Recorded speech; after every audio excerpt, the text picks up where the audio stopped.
chemistry, biology, zoology, paleontology. What do they all have in common? Science.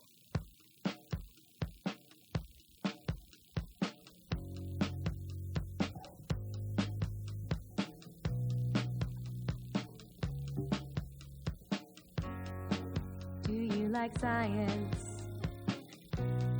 It is all around you. Yeah, you should discover it. You may not have noticed before that it's part of everything you do, part of your body and your mind too. So discover what science can do for you. Discover what science can do for you. Discover what science can do for you. Do you like science? There are many aspects of it. You could study stars and planets, even things you'd never believe. So choose the one you like the most, the one that sparks an interest in you. And don't you let your interest go. Don't you ever let it go. Don't you ever let it go.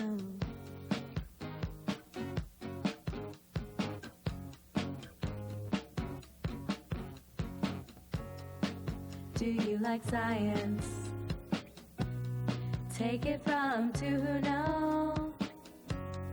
Science will astound you and open a whole new world. So learn as much as you can. Learn the very most you can. Take a look and you'll love science.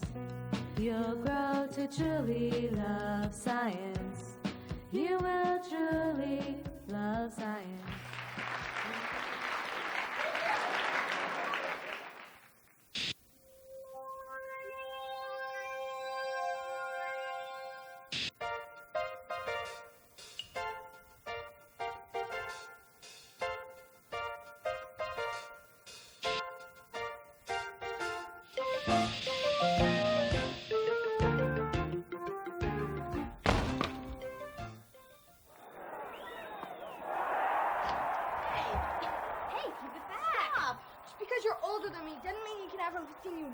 Connie and I were watching something already. Give it back. Fine, Mom. Let's just watch this. Hi, and welcome back to the Research Riddle. If you're just joining us at home, we're coming back on our final round. But before we go to the actual questions, why don't we find out what our contestants can win? Dave? Well, Bob, I'm glad you asked. Whoever has the most points at the end of the game will win an all-expense-paid trip to sunny Atlanta, Georgia. While there, you will be visiting the Yerkes Primate Research Center at Emory University. You'll meet a number of interesting physicians and scientists who are studying the behavior and biology of animals to find out many things, including the best way to treat a major form of heart disease. Your tour will be guided by the director of Yerkes, and you'll eat lunch with him and several other Yerkes scientists. Accommodations will be provided by the Good Night's Rest Hotel, and you'll be flying there on Air America. Back to you, Bob. Why, thank you, Dave. Now, the first question in the final round is, what piece of scientific equipment can magnify things up to 1,000,000 times bigger than they actually are? Is it a scanning electron telescope, Bob? No, Team 1, I'm sorry. You were very close, though. It's a scanning electron microscope. Microscope. See, a telescope is used to look at things far away, while a microscope is used to make very small things look larger. Right now, Team 2 is in the lead, but Team 1 has a chance to tie the game with this next question. The question is, what type of monkey is most commonly used in medical and behavioral research, including studies on drugs? Could it be a rhesus monkey, Bob? Absolutely correct. The rhesus monkey is the most widely used non-human primate in research today. That ties up teams number 1 and 2 with 160 points each. And now to our final question. Now this question is for the game. Whoever can buzz in first with the correct answer will be our winners for today. Are you ready, teams 1 and 2? Yes, we're ready, Bob. Great. Now, the final question is, what kind of animal is the most commonly used in drug research? Rats, mice, and other rodents, Bob. That's absolutely correct. 85 to 90% of animals used in medical and drug research are rodents. They test on animals to find out what is unknown about diseases and drugs that affect humans. Now, Team 1, you've done an excellent job, and we've been glad to have you with us, but you will receive a consolation prize.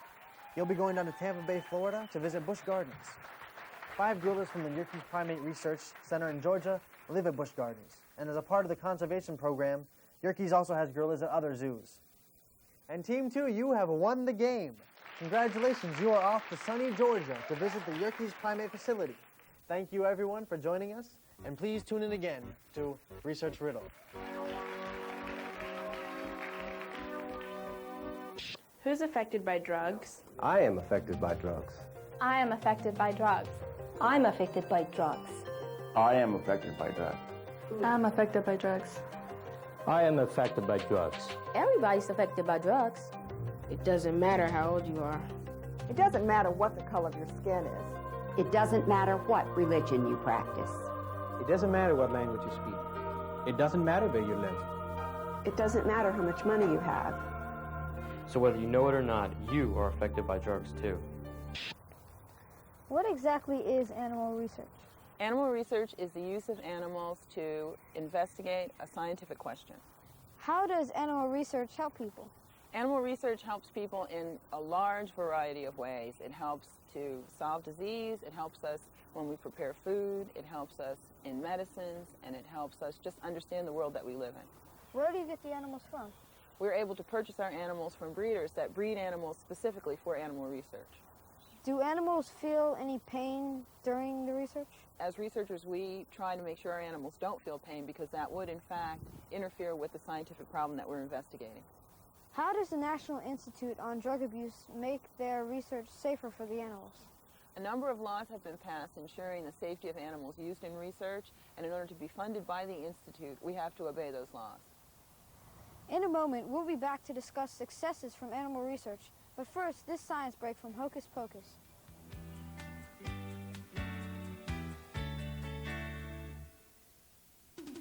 Hello, I'm Hocus. And I'm Pocus. Welcome to Hocus Pocus, our amazing, mystifying, incredible science show. Today we will learn how to use simple household goods to create an intriguing, fascinating experiment. Remember, you should always have a supervisor when doing any science experiment that can be harmful, especially because today's has to do with fire. First, you need to gather a hard-boiled egg, a glass bottle or jar with a mouth small enough that the egg can sit on it, but big enough that the egg can almost fit through it, a piece of paper, tongs, and matches, although we are using an alcohol burner. Remember, you should always have a parent or supervisor that can help you light the matches. The first thing you have to do before you start the experiment is peel the shell off the hard-boiled egg. Also, if your bottle or jar is not clean, you should clean it. Then, crumple a piece of paper and have your supervisor light it with a match. Or, in this case, the alcohol burner. Now this is the hard part. You have to do this very quickly. Stick the paper into the jar and grab the egg and put it on top. Whoa!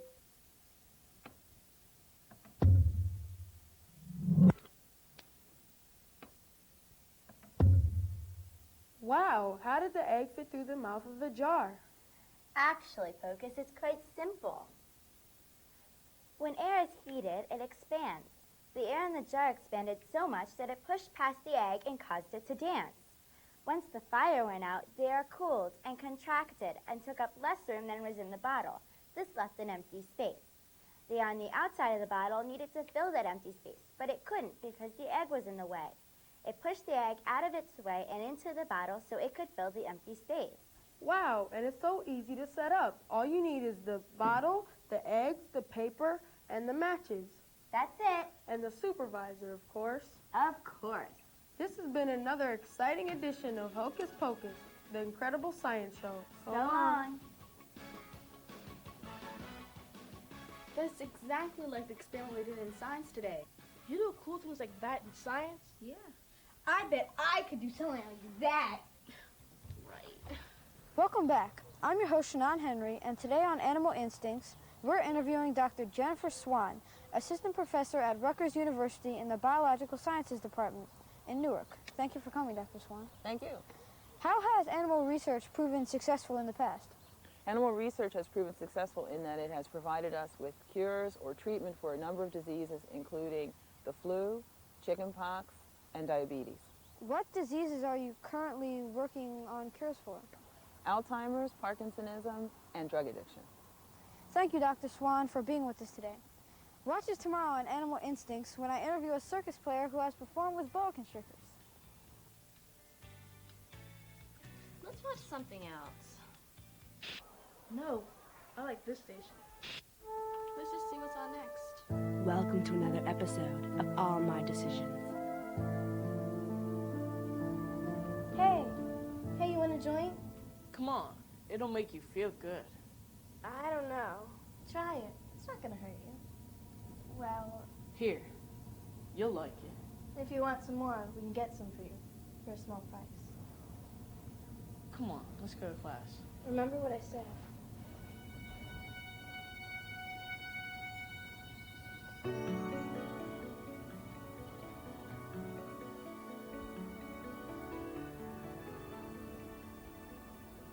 Hi, Elizabeth. Hi, Allison. What's up? Nothing, really. What's the matter? You look worried. I got a lot of homework, that's all. Yeah, me too. I was supposed to come over and study for the test with you, remember? Oh, yeah. Well, come on then.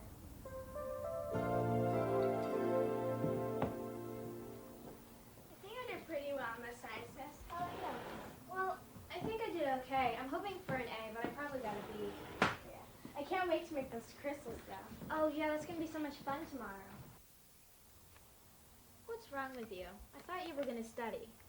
I don't know. Well, actually, What is it? today these kids gave me this.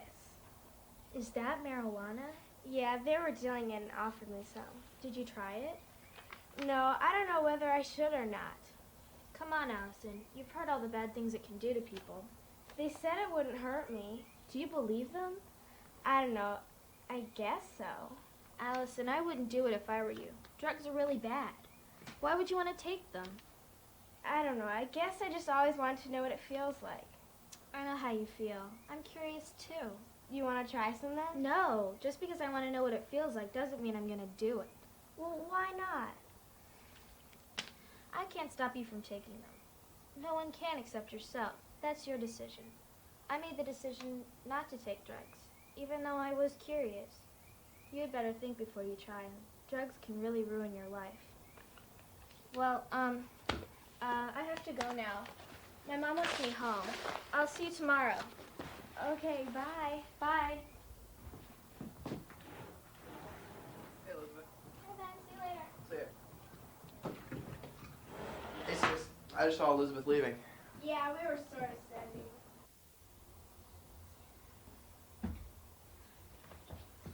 All right, Allison, what have you got? Nothing. Come on, give it here. No. Ben, have you ever taken drugs? Well, you can't tell anybody this. Yeah, I tried a couple of times. You did? Yeah. I didn't really want to, but some of the guys offered it to me. I knew how dangerous they were, but I was so curious. What happened? Well, the first couple of times, it was all right. So I tried it some more, and eventually it got to the highs weren't that good anymore. So We interrupt our regularly scheduled program to bring you this special report on the brain, prepared for us by a respected scientist. Our look at the brain begins as we see its surface. However, the outside tells us little about the tremendous activity that goes on inside the brain. This is a neuron or nerve cell. Neurons send messages to other neurons by releasing chemicals. There are many different chemicals, each of which carries a different message. The chemicals then produce electricity in the other neurons. This electricity carries the message along the neuron like sound over a telephone wire. At the end of the neuron, the electricity causes the neurons to release new chemicals which electrify other neurons, and so on. In this way, messages can be sent along strings of neurons. Billions of neurons exist inside every person's brain. They form a network for thoughts and messages to travel along, like a train system. Thoughts and memories exist as specific tracks, which messages, like trains, can follow. The brain is like a central station. Messages are sent to the brain from all over the body, like trains going from smaller stations to the central station. The brain then sends messages back out to tell the body what to do. For example, let's say that you see a pencil. The neurons in your eyes send a message with a picture of the pencil to the brain. Once in the brain, the message goes to the various parts of the brain to be understood. Like rooms in an office building, each part of the brain is designed to do a different task. One part sees the pencil. Another thinks of the word pencil. Another associates pencils with writing, and yet another part realizes that it would be a good idea to get the pencil to write with. This final part sends a new message to the hand. The nerve fibers there control the muscles, and the pencil is picked up. In this manner, the brain receives messages from the outside world which it interprets and reacts to. We have been inside the brain. We now return you to our regularly scheduled program.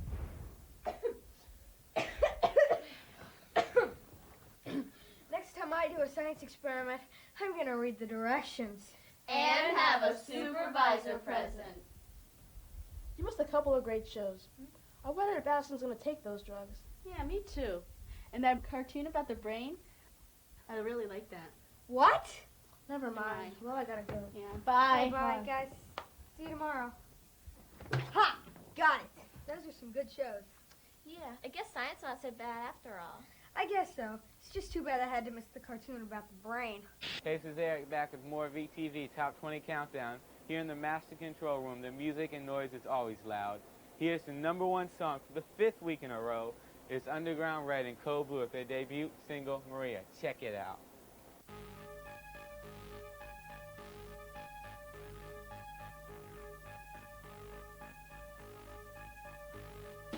Underground Red's coming hard through the speaker with a focus check behind me. No one can outrhyme me. No respect due, I get much props. But lyrics that slam from the basement to the housetop. Yo, check it out. This is Underground Red and Cold Blue coming to you in the 90s. Let me come forth with the funkadelic rhyme about a girl named Maria that will totally blow your mind. Who is Maria? Some of y'all might ask. She's an average girl sitting in a 4th grade class.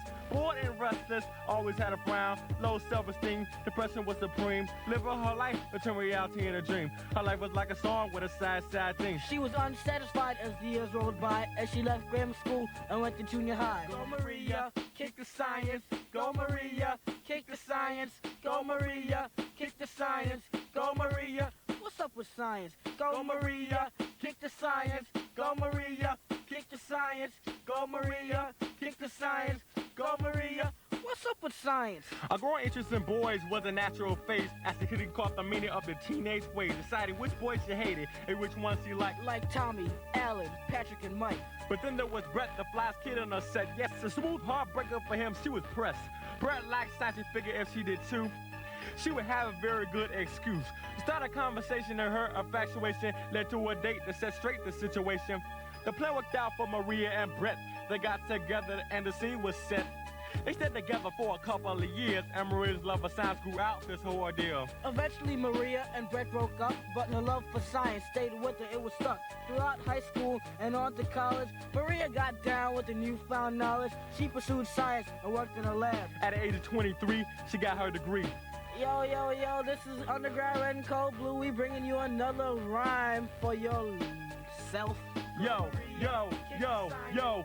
Time goes on like the hands on a clock, 1 year after another like a burst in hip-hop. Let us move on after the script with a twist. As Maria's life progresses, she became a scientist. No working in a lab, she went and studied kids and their activities and hobbies and what they liked and their homework and schoolwork and what they hated and video games and TV and dogs and cats, amusement parks, movies, and all of that. She connected sports and anatomy, roller coasters and gravity, animals to biology, cartoons and technology. Science in life brought much happiness. With the science education, she felt much elation. You may remember Sam Maria back in the day, but now all that has been driven away. Maria may be different from you and me, but ultimately, you choose what you want to be. Yo, but look at the bummer like Maria leaves, G. Word. The rhyme I be keeping come out full force. Remember that whenever you lead you on the wrong course. The rhyme concludes until we slam without a doubt. Me and my man Cold Blue, peace, we out. Go Maria, kick the science. Go Maria, kick the science. Go Maria, kick the science. Hold on. Let's see what comes on next. Fine. Do you like science? It is all around you. Yeah, you should discover it. You may not have noticed before that it's part of everything you do, part of your body and your mind too. So discover what science can do for you.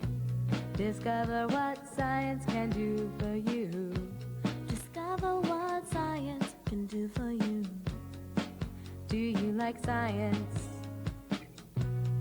There are many aspects of it. Go Maria, kick the science. Go Maria. What's up with science? A growing interest in boys was a natural phase as the kid caught the meaning of the teenage ways, deciding which boys you hated and which ones you liked. Like Tommy, Alan, Patrick, and Mike. But then there was Brett, the flyest kid on the set. Yes, the smooth heartbreaker for him, she was pressed. Brett liked science, she figured if she did too, she would have a very good excuse. To start a conversation and her infatuation led to a date to set straight the situation. The plan worked out for Maria and Brett. They got together and the scene was set. They stayed together for a couple of years, and Maria's love for science grew out this whole ordeal. Eventually, Maria and Brett broke up, but her love for science stayed with her. It was stuck throughout high school and on to college. Maria got down with the newfound knowledge. She pursued science and worked in a lab. At the age of 23, she got her degree. Yo, this is